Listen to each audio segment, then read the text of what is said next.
বিশ্ববিখ্যাত গ্যাপ কিংবা কোলোসের মতো ফ্যাশন ব্র্যান্ড এতদিন তাদের পোশাক নিয়ে আসছিল ভারতীয় পোশাক প্রস্তুতকারক প্রতিষ্ঠান পার্ল গ্লোবালের কাছ থেকে। কিন্তু এখন এই মার্কিন ব্র্যান্ডগুলো সোজা সাপটা আলটিমেটাম দিয়েছে, শুল্কের বাড়তি চাপ ভাগ করে নিতে হবে, না হলে উৎপাদন ভারত থেকে সরিয়ে নিতে হবে। এই সিদ্ধান্ত হতভম্ব করে দিয়েছে ভারতীয় পোশাক প্রস্তুতকারীদের।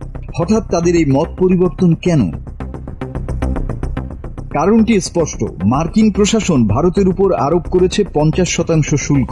কয়েক মাস আগেও ভারত আশা করছিল বাংলাদেশ, ভিয়েতনাম ও চীনের তুলনায় কম শুল্কের কারণে তাদের রপ্তানি দ্রুত বাড়বে। কিন্তু নয়াদিল্লি ও ওয়াশিংটনের সম্পর্কের অবনতিতে পরিস্থিতি বদলে গেল, যেখানে বাংলাদেশ ও ভিয়েতনামের জন্য শুল্ক 20%, চীনের জন্য 30% আর ভারতের জন্য দ্বিগুণ, অর্থাৎ পুরো 50%। ফলে বড় ক্রেতারা অর্ডার স্থগিত করছে। কেউ কেউ উৎপাদন স্থানান্তরের কথা বলছে, ইথিওপিয়া বা নেপালে, যেখানে শুল্ক অনেক কম। দক্ষিণ ভারতের তিরুপ্পুর, যাকে বলা হয় দেশের নেট পোশাক শিল্পের রাজধানী, সেখানে এখন ভর করেছে আতঙ্ক। প্রধানমন্ত্রী নরেন্দ্র মোদীর মেক ইন ইন্ডিয়া উদ্যোগের জন্য একটি বড় ধাক্কা। কারণ আগে থেকেই শ্রমিক সংকট ও সীমিত উৎপাদন ক্ষমতায় ভুগছিল ভারতীয় পোশাক খাত। বড় প্রতিষ্ঠানগুলো বিদেশি কারখানার সাহায্য নিয়ে অর্ডার মেটাতে পারলেও দেশীয় কারখানার উপর নির্ভরশীলদের জন্য ক্ষতি হবে ভয়াবহ।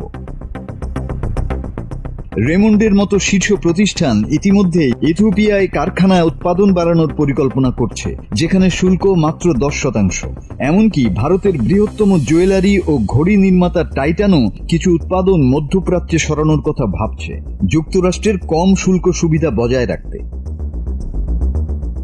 ভারতের উপর শুল্কের খড়গ এমন সময় এলো যখন বাংলাদেশ রাজনৈতিক সংকটে থাকায় এবং সরবরাহ চেইন চীন ছাড়িয়ে বৈচিত্র্যময় করতে আগ্রহী হওয়ায় ওয়ালমার্টের মতো মার্কিন ক্রেতাদের জন্য ভারত বড় বিকল্প হিসেবে উঠে আসছিল।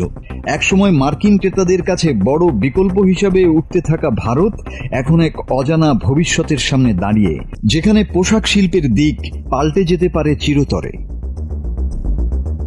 মাসুদ হাসান, বাংলা টিভি।